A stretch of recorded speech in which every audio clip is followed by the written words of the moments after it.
Hey guys, once again a very warm welcome to all of you at your own YouTube channel Magic Chemistry by Lovely Kalla। हमारा जो chapter चल रहा था chemical kinetics, उसका जो next topic आज हम क्लियर करने वाले हैं वो है हाफ लाइफ। किसी भी केमिकल रिएक्शन का हाफ लाइफ क्या होता है। मान लेते हैं एक केमिकल रिएक्शन है जिसमें R रिएक्टेंट है और हमें P प्रोडक्ट दे रहा है।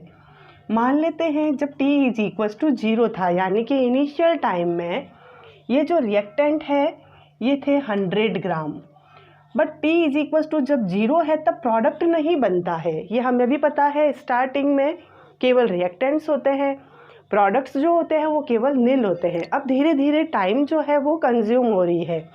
जैसे जैसे टाइम निकलेगा, मान लेते हैं T = T पर, और ये जो T है हम मान लेते हैं 50 मिनट्स हो चुके हैं।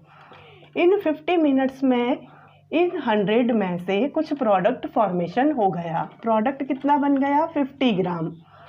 यहाँ पर 50 ग्राम बन गया तो यहाँ पर रिएक्टेंट अब कितना बचा? 50 ग्राम। अब जब पूरे 100 मिनट्स कंप्लीट हो गए, T = 100 मिनट ले लेते हैं, उस समय रिएक्टेंट तो रह जाएगा 0 और प्रोडक्ट कितना बन जाएगा? पूरा 100 ग्राम। तो ये वाला जो फैक्टर आ रहा है हमारे पास कि जब T = 50 मिनट्स था तब रिएक्टेंट की जो एक्चुअल अमाउंट थी उसमें से बिल्कुल हाफ रह गया। यहाँ पर एट 50 मिनट रिएक्टेंट की एक्चुअल अमाउंट से यहाँ पर कितना बच गया? 50 ग्राम। तो यही जो चीज़ है वह हाफ लाइफ कहलाती है। ये जो 50 मिनट्स है ये इस केमिकल रिएक्शन का हाफ लाइफ कहलाएगा। कहने का मतलब हाफ लाइफ हुआ क्या?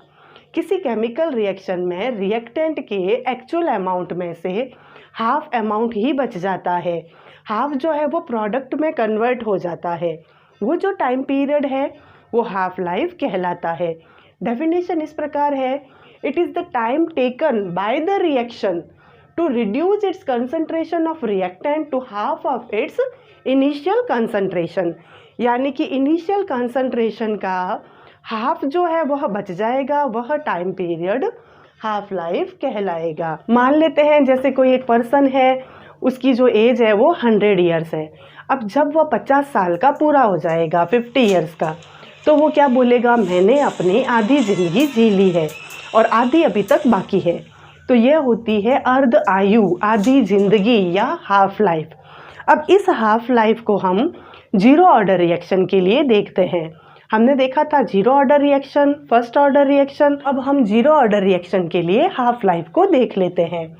हमने जीरो ऑर्डर रिएक्शन के लिए फाइनली एक रिएक्शन डिराइव की थी, वो यूँ थी, RT = -KT + R0। Zero order reaction में हमने इस रिएक्शन को देखा था, इसके लिए हमने ग्राफ भी ड्रॉ किया था। अब इसके लिए हम हाफ लाइफ को डिराइव करते हैं। मान लेते हैं T = 0 है, यानी कि इनिशियल टाइम में रिएक्टेंट की कंसंट्रेशन क्या होती है? R0। और हमने ये भी देखा था जब T = T ले रहे थे हम, तब रिएक्टेंट की कंसंट्रेशन को हम मान रहे थे RT। बट अभी हम क्या करेंगे, जब T = T हाफ हो तो ये जो रिएक्टेंट है जो हमें प्रोडक्ट दे रहा है उसकी कंसंट्रेशन कितनी आ जाएगी?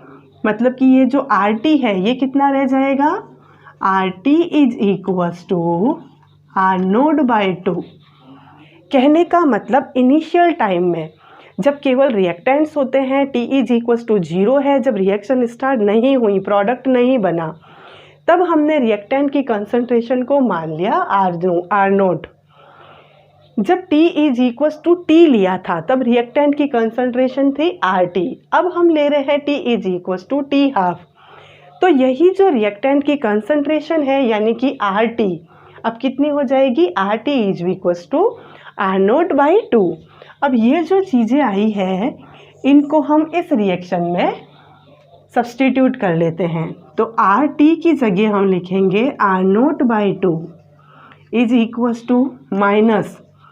= T की जगह हम लिखेंगे T हाफ + R0। अब हम ये जो माइनस का KT हाफ है इसको इधर ले आते हैं, R0/2 को उधर भेज देते हैं, तो ये माइनस का KT हाफ इधर आकर के प्लस में कन्वर्ट हो जाएगा। तो ये हो जाएगा KT half is equals to ये R0, ये इधर आया प्लस का था, इधर जाकर के माइनस में कन्वर्ट हो जाएगा, R0/2। ये R0 1 है, इस पूरे में से R0/2 जा रहा है यानी कि हाफ जा रहा है, तो पीछे कितना बच जाएगा, फिर से आधा, यानी कि KT half is equals to R0/2। इसको आप एलसीएम लेकर के भी सॉल्व कर सकते हो। ये पूरा 1 है R0, इसमें से R0/2 गया यानी कि हाफ गया, तो पीछे हाफ बच गया। अब T हाफ को यहीं छोड़ देते हैं क्योंकि यही हमको देखना है हाफ लाइफ किसी रिएक्शन का। तो फॉर्मूला हो जाएगा T half is equals to R0, के इधर आ जाएगा ट्वाइस के। ये हो गया हमारा जीरो ऑर्डर रिएक्शन के लिए हाफ लाइफ। आई होप आपको ये टॉपिक समझ में आया होगा। अगर आपको मेरी वीडियोस पसंद आती है तो आप उसे लाइक कीजिए, शेयर कीजिए और मेरे चैनल को सब्सक्राइब कीजिए।